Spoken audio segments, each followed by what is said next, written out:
Yun, good day guys, nandito po muli sa Daddy Bean and maligayang pagbabalik sa Daddy Bean channel. So, ito na nga, nagsalita na si Madam Sara Duterte. And sobrang excited ako nung nakita ko to. Kasi nakita ko to kaninang umaga na magsasalita si Madam Sara, si BP Sara. Ewan ko, hindi ko alam kung bakit ganun yung reaction ko. Syempre, mas gusto ko siya makita magsalita kumpara kay President Marcos. Kasi nung nakaraang araw, nagsalita naman si President Marcos. Pero, ito yung reaction ko sa kanyang mga pahayag. Parang may tinatago. Yun yung, sa akin lang yun. Para siyang may tinatago. Na sinasabi niya na hindi naman daw siya nakikialam. No. Wala daw siyang hinihipo dyan sa proseso na yan ng impeachment ni BP Sara. Pero bakit ganun? Parang may feeling. Sabihin na natin, feeling hero tayo. Siguro, kapareho din ng ibang mga ibang mga kasama natin dito. Sa akin talaga ganun eh. I think hindi lang naman ako nakakaramdam nun. Meron din posibleng nararamdaman din ito ng mga ibang nakikinig sa kanya. No, pero dito sa speech ni BP Sara, pakinggan natin kung ano yung kanya sinabi dito. Magandang araw sa inyong lahat. Sa mga nakaraang araw, marami ang humihingi ng reaksyon, komento, o damdamin. Yes. Damdamin ko sa issue ng impeachment na naihain laban sa akin. Okay, pero napapansin nyo ba? Napapansin nyo na hindi mukhang stressed ito si BP Sara. Parang blooming pa nga eh. Isa yun sa mga napansin ko. Hindi siya yung tipong katulad nung nakaraan. Nung inuusig siya dyan sa Quadcom. Na parang kakaiba yung nakikita ko sa kanya. Parang stress na stress siya. Galit na galit. Gustong sumabog. Pero ngayon, iba yung aura niya eh. So bakit? Ito yun. Makikita nyo mamaya. Bali, hindi ko naman ipi-play lahat. Ipi-play lang natin yung speech niya. And napaka-ikli nun. And yung kalulihang sinabi niya. Sa kabila ng Tuloy natin.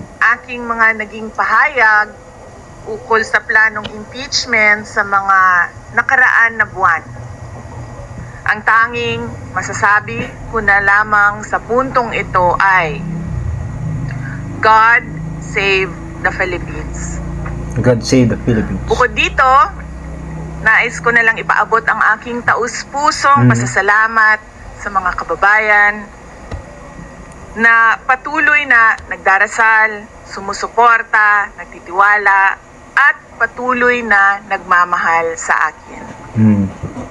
Manalig kayo dahil sa taong bayan ang tagumpay.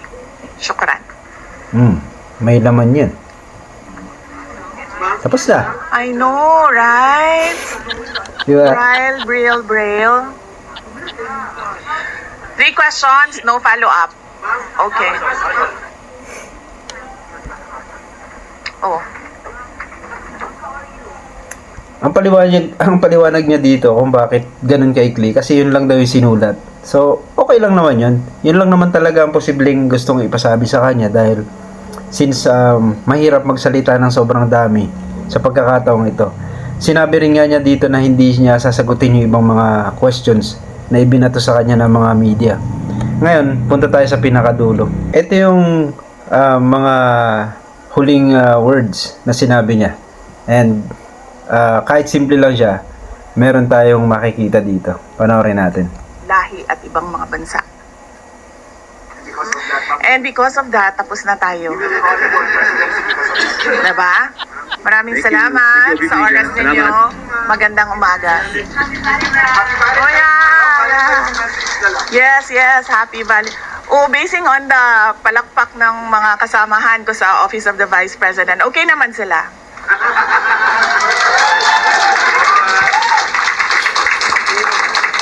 At mga Lenny supporters pa yan tingnan mo, pero pumapalakpak sila sa akin.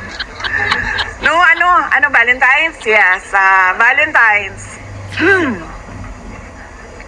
Alam nyo, mas masakit pa ang maiwanan ng boyfriend o girlfriend kesa ma-impeach ka ng House of Representatives.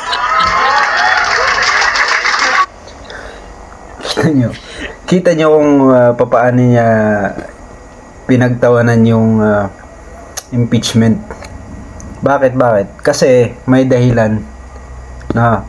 Merong dahilan. Hindi siya nababahala dito. Kasi papakita ko sa inyo kung bakit. Don't file it now because you cannot act within kasi mag-expire yung Senate eh. So there will be a new Senate. So you have to refile it. Start from zero. Oo, magsa-start yung zero. Sabihin ni Sarah, expired na yung Senate. So they have to start all over again. It raises so many questions. So narinig nyo ba yun, guys? Mag-e-expire ang Senate at may mga bagong papalit. Ang sinasabi dito ni Justice Carpio ay yung problema ngayong darating na eleksyon. Ngayon, parang baliwala yung pagmamadali nila at pagsusulong niyan at pagpirma. So, mahirap talaga yung nagmamadali, no? Mas okay yung sigurado yung galawan kaysa sa nagmamadali. Katulad nito, may pagbabadya na mukhang hindi magpapatuloy itong impeachment ni BP Sara. Kaya gano'n na lang yung saya nito ni BP Sara na nakikita natin dahil nakikita niya, no, na parang hindi nga papasok dahil nga ang daming technicalities na pwedeng maharap nung impeachment na isinampa ng mga kongresista. May mga kumakalat-kalat pang balita na may mga binigyan daw at may mga listahan, although hindi naman tayo masyadong naniniwala dun kasi ang nakikita natin ay listahan lang. Kasi malaki ang posibilidad, no? Kaya nagpasikat itong mga congressman na napakaraming nagagalit ngayon, no? Hindi naman lahat pero ang daming taong nagagalit dahil nga marami pa ring supporters ito si BP Sara at ang mga Duterte. Ay nakikita natin na parang may inaasahan sila mula kay House Speaker kaya sila nagpirmahan doon, nagmamadali pa. Yun yung ano yung clue? Akap. Di ba? May posibilidad 'yun. Kasi nga meron yung sinasabi ni itong butihing Baguio Mayor na si Mayor Magalong na meron nga daw yung tinatawag na 777 which is 21 million na funds papunta dun sa makikiisa dito. At may isa pa ako nakita nagsalita bata pa na congressman na hindi daw siya pumunta dun. Kaalyado rin ito nila BP Sara na meron nga daw, sabi nila, meron nga daw 777. Although pagdating sa credibility ng nagsasalita, I think mukhang totoo. Bakit? Sino ba naman si Mayor Magalong? Sino ba naman ito isang congressman na to? Isa pa, si Mayor Magalong, napakalaki ng pagdating sa integrity at credibility. Isa yan si Mayor Magalong sa mga masasabi natin na naroon. Isa yan sa mga inahanga natin. Tingnan nyo yung Baguio, di ba? Ganun lang kasimple. And dito, nakikita natin na sobrang ngiti ni BP Sara kasi nga, alam niya na merong hindi magugustuhan yung mga nagsampa ng impeachment sa kanya sa mga susunod na buwan. Oof.